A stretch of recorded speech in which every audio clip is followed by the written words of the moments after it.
Alam ko naman na hindi lang ako ang first time na nagkaroon ng ganitong klaseng pangyayari sa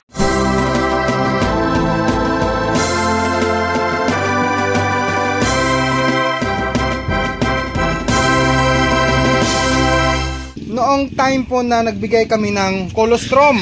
Hi mga ka-farmers! Magandang araw po sa ating lahat. For today's video, magbibigay po ako ng update sa inyong lahat mga ka-farmers dito po sa aking munting mabuya, no? Update sa aking mga biik na 18 piraso tungkol sa aking mga biik na nangyayari ngayon sa kanila, guys. Bago tayo mag-proceed, dito muna tayo, guys.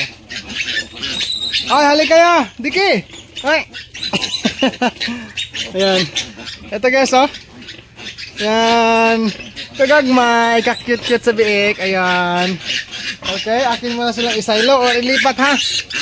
Halika. Ayan na, ha. Kuha na kayo ng gatas dyan. Dali. Ayan. Okay. Slowly. Doon ka humarap sa kabila. Ayan. Natutuwa po ako mga ka-farmers na nagbahagi sa inyo ngayon ng simpleng video na ito. No? Kasi nga, marami ang nagtanong dyan. Halika. Talaga itong mga baboy ko, guys. Ang cute kayo. Guys, ang cute, na. Ikaw, halika. Bunso, halika. Hoy. Hop. Ayan. Ang unang update ko po sa aking mga biik na to. Unahin ko muna, guys, ang mga biik ni Mother Pig ko na 11 piglets, no? Healthy po sila mga ka-farmers. Honestly, meron dito, guys, dalawang pang-burlet, no? Yung lalaki na biik po na pwede siyang gawing burlet. Ang isa kasi, guys, reserve na yan, Yan. So, dalawa dito ang male piglet na pang-burlet ang iniwan namin or tinira namin ng technician ko na hindi kinapon, no? Ang iba kasi kinapon namin. Ang rason kasi naka-reserve sa akin, may follower tayo dyan dito po sa Taga-Antique Province din po, Hagresor, na nagpa-reserve sa akin ng burlet. Yan, guys, Yan, ito ang isa, option number 1. Ang option number 2, asa na ba yung number 4? Ito, guys, Yan, mga bukod, guys. Mga maskulado ang lawas, no?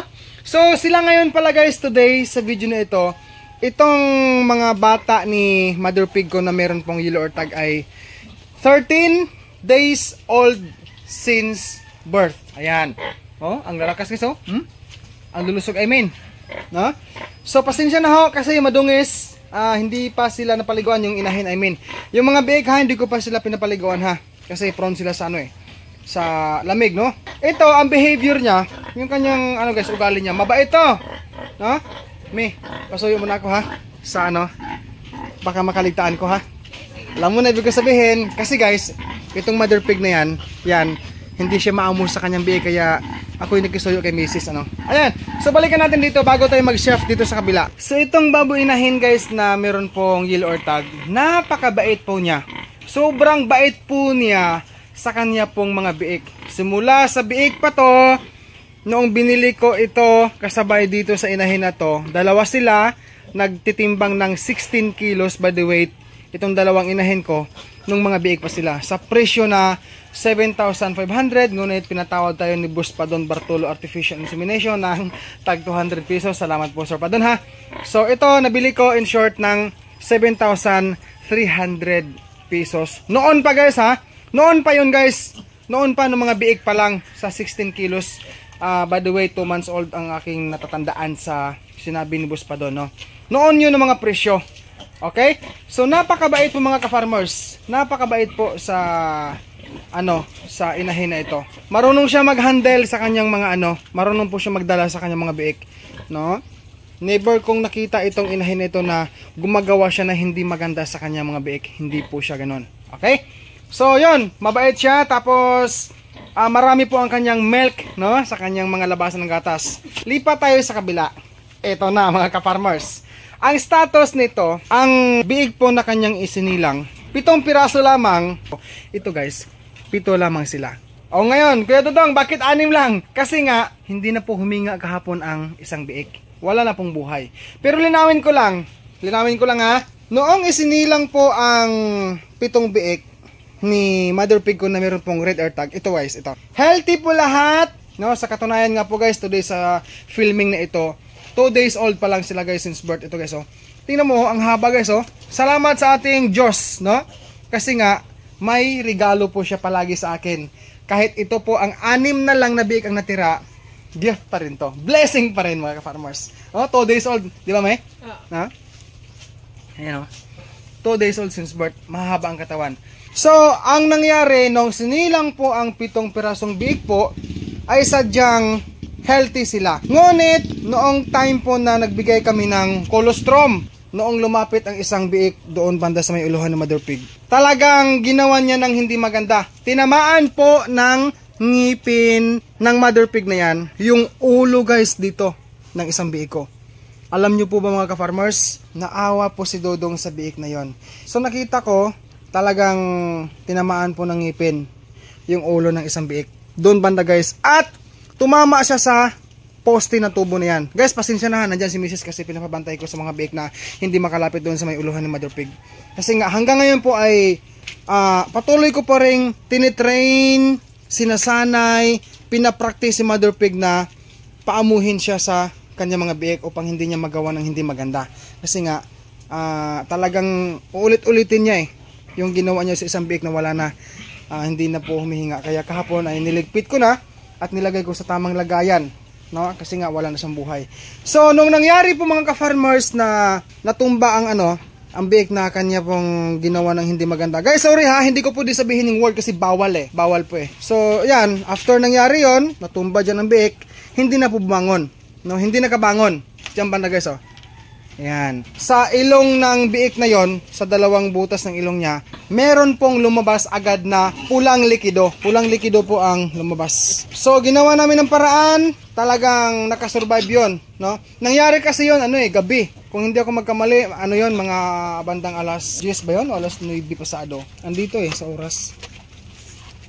Nandun sa kabilang record ko pala sa notebook ko. Sorry guys, hindi ko nadala. Pagkatapos nangyari, na ginawan siya ng hindi maganda ni mother pig, alam nyo mga ka-farmers, hindi na po tumayo ang biik na yon. Hindi na siya nakatayo, pero humihinga siya. Lumalaban siya mga ka-farmers. Lumaban siya hanggang hanggang kinabukasan. Kinabukasan po ng alas 2:20 ng hapon, hindi na po humihinga ang biik na yon. Kaya wala akong magagawa. Tinanggap ko na lang talagang ganun ang buhay Part yun sa ating pag-alaga ng baboy.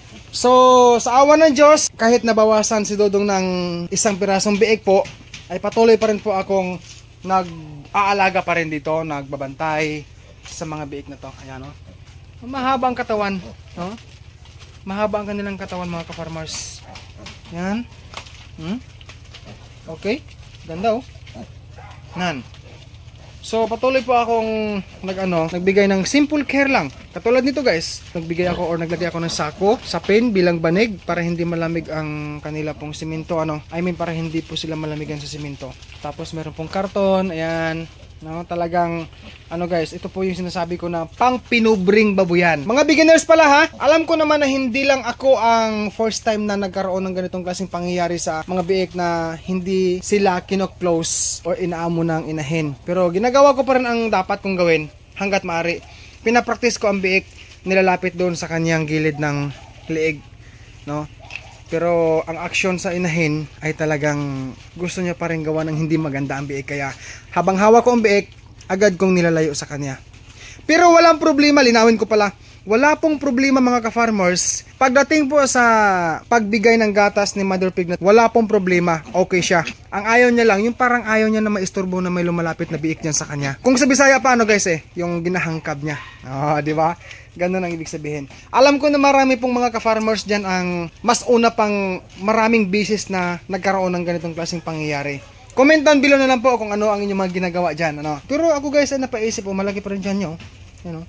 Ayan, so kahit 6 na biik na lang po ang natitira sa isang inahin na to, blessing pa rin to. Ito po ay biyaya pa rin. So ano na lang guys, bali 17 piglets na lang po ang meron ako ngayon sa halip na 18.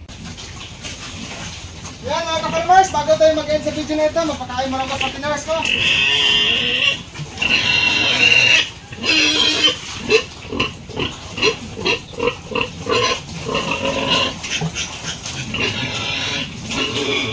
Ang King's Vita Plus Animal Feed Supplement mabibili po sa Agribit stores nationwide. Kung hindi ito available sa inyong lugar, maaari po kayo mag-direct order sa Shopee sa KBM Agribit Lines. Pwede rin sa Facebook page ng King's Vita Plus Animal Feed Supplement. Link nila ay nasa description, o pwede po kayo mag-text o tumawag sa kanilang cellphone number 0917-795-0220. Available po ang COD or cash on delivery. Ayan mga ka-farmers, maraming salamat po sa pagpanood mo sa ating update ngayon sa video na ito. Subscribe and hit the bell ring for more upload. God bless po sa ating lahat mga ka-farmers, and peace out everyone.